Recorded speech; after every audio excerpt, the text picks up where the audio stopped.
Bonjour à tous. Effectivement, on va parler d'endoscopie et de sphincter urinaire artificiel. L'endoscopie, c'est l'exploration visuelle d'une cavité par l'intermédiaire d'un tube optique muni d'un système d'éclairage appelé endoscope. Ou en pratique, en urologie, c'est l'exploration du bas et du haut appareil urinaire par les voies naturelles ou par voie percutanée. Alors par les voies naturelles, par voie endo-urétrale, on va distinguer l'endoscopie, on va dire diagnostique, de l'endoscopie thérapeutique.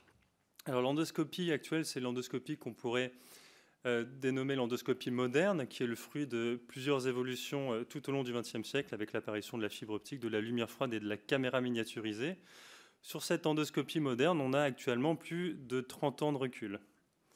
Concernant le sphincter urinaire artificiel, on va parler très principalement de la MS-800, qui est un dispositif hydraulique constitué de 3 pièces avec une manchette dont la taille peut varier de 3,5 à 11 cm, avec une position qui peut être péribulbaire. Cette fois-ci, on va l'implanter par voie périnéale ou par voie pénoscrotale. Une position qui peut être péricervicale ou périprostatique chez l'homme, souvent neurologique.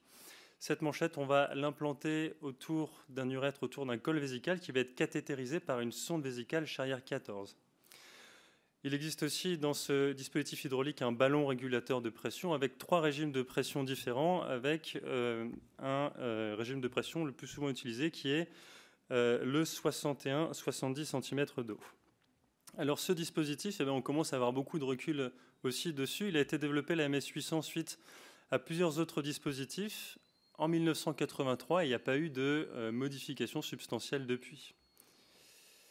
Alors, ce sphincter urinaire artificiel, il y a un certain nombre de complications qui sont désormais bien connues, les dysfonctionnements de ce système hydraulique, les problèmes d'érosion, les problèmes d'infection et puis parfois l'atrophie urétrale. Ces complications vont mener parfois à des réinterventions, parfois vont devoir nécessiter des explantations du dispositif. Alors, l'érosion urétrale, c'est principalement ce qu'on va craindre quand on parle de l'endoscopie dans ce contexte. Actuellement, l'érosion urétrale, en dehors du contexte de l'endoscopie, on a des résultats qui émanent de plusieurs revues de la littérature. Chez l'homme non neurologique, c'est-à-dire en position principalement péribulbaire, on a un taux d'érosion qui est évalué à 8,5% avec un suivi dans cette revue de la littérature qui était supérieur à 2 ans. Chez la femme, avec cette fois-ci un sphincter qui est positionné en péricervical, on a sur un suivi qui est beaucoup plus long, mais un suivi qui est hétérogène. Il y a quand même dans cette revue des patientes qui sont suivies plus de 10 ans un taux d'érosion qui va varier de 0,5 à 25,9%. Et chez l'homme neurologique, avec là cette fois-ci une position qui est majoritairement périprostatique, on a sur un suivi là aussi long, un suivi qui est parfois de plus de 10 ans, un taux d'érosion qui est évalué entre 10 et 41%. Alors cette érosion urétrale en contexte d'endoscopie endo-urétrale, doit-on la craindre dans un premier temps? Et puis finalement, on va voir ce qu'en dit la littérature et comment prévenir cette complication. Alors, est-ce qu'on doit la craindre? On va d'abord s'intéresser au diamètre des endoscopes qui sont utilisés. On l'a dit, la manchette, elle est positionnée autour d'un urètre, autour d'un col vésical qui est cathétérisé par une sonde Charrière 14. Et les gaines d'urétéroscopie qu'on va utiliser, elles peuvent atteindre une largeur Charrière 14, cystoscopie souple, on va sur du Charrière 16, et on augmente ainsi de suite avec la cystoscopie rigide et le résecteur qui peut aller jusqu'à Charrière 26. On voit bien qu'on a actuellement en endoscopie et principalement dans l'endoscopie rigide des instruments qui sont inadaptés en termes de diamètre. Et on peut craindre effectivement, en regardant ces données, le risque d'érosion au moment du geste endoscopique. Si on s'intéresse maintenant à l'anatomie de l'urètre, on a 2 courbures physiologiques qu'il va falloir franchir lors de l'endoscopie transurétrale avec des instruments qui semblent, en tout cas pour les résecteurs qui sont à charrière large, inadaptés en termes aussi de rigidité. On va craindre aussi du fait de cette rigidité et du fait des contraintes qui vont être appliquées au niveau de la manchette, un risque d'érosion urétrale au décours de ce geste. On va maintenant s'intéresser aux manipulations urétrales et notamment au sondage vésical transurétral à partir de cette étude de 2014 qui est une étude prospective multicentrique menée entre 2009 et 2012. Incluant 386 patients qui ont été implantés d'un sphincter MS-800 avec un suivi supérieur à 3 mois. Et bien dans cette étude, le facteur de risque d'érosion principal en analyse multivariée, c'est le cathétérisme urétral, avec un nœud de ratio qui est évalué à quasiment 6, 5,7, devant les antécédents d'irradiation pelvienne. Ces données sont confortées par cette étude qui a été publiée l'année précédente en 2013. Cette fois-ci, c'est une étude qui est rétrospective et monocentrique. 200 patients implantés avec un sphincter urinaire artificiel MS-800 et 44 patients qui ont bénéficié d'un sondage dit à demeure ou un sondage dans tous les cas qui était défini dans cet article comme supérieur à 48 heures. Le suivi était de plus de 6 mois avec un suivi médian qui était de 24 mois.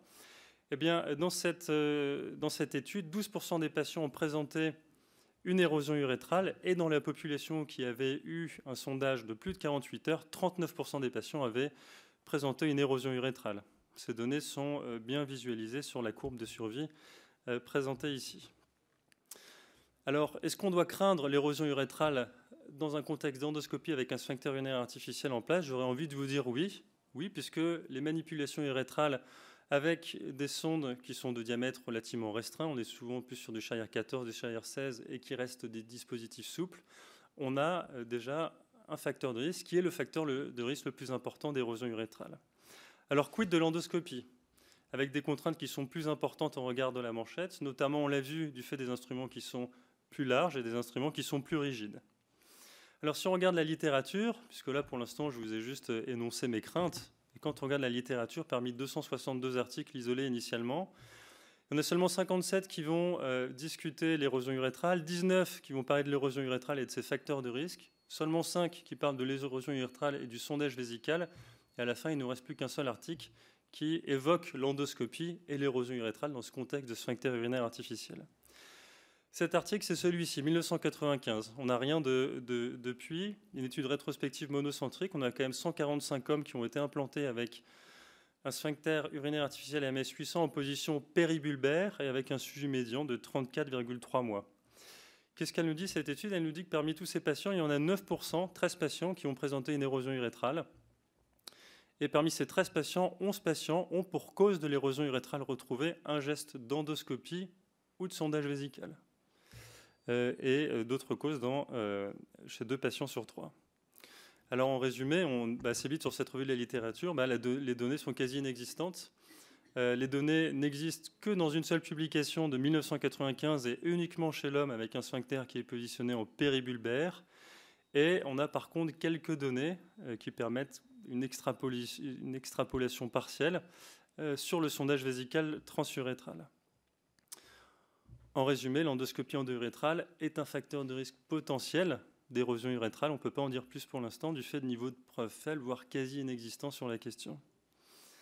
Comment la prévenir? Si jamais on la craint, on va quand même se poser la question en pratique clinique de comment faire pour l'éviter. Alors là, bien sûr, il n'y a aucune donnée dans la littérature. On va cependant avoir quelques pistes de réflexion. Faut-il discuter le site d'implantation de la manchette chez des patients qui vont avoir des gestes endoscopiques répétés, notamment des patients qui peuvent avoir des résections transurétrales de vessie?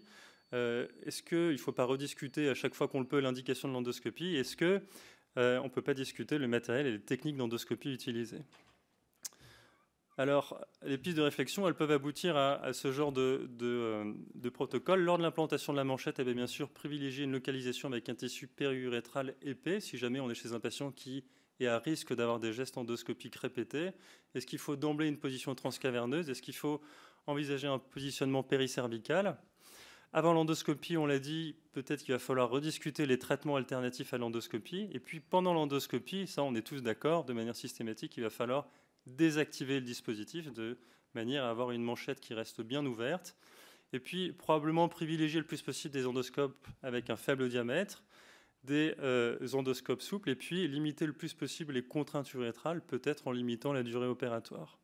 Et puis la question qui peut se poser et qui a déjà été évoquée par certains, c'est est-ce qu'il ne faudrait pas aborder la manchette directement, ce qui est relativement aisé en position périnéale, et la déclipser avant de faire l'endoscopie? On imagine qu'un patient qui va avoir des gestes répétés, on ne va pas forcément avoir envie systématiquement d'aborder la manchette pour la déclipser et la reclipser à la fin. Je vous remercie de votre attention.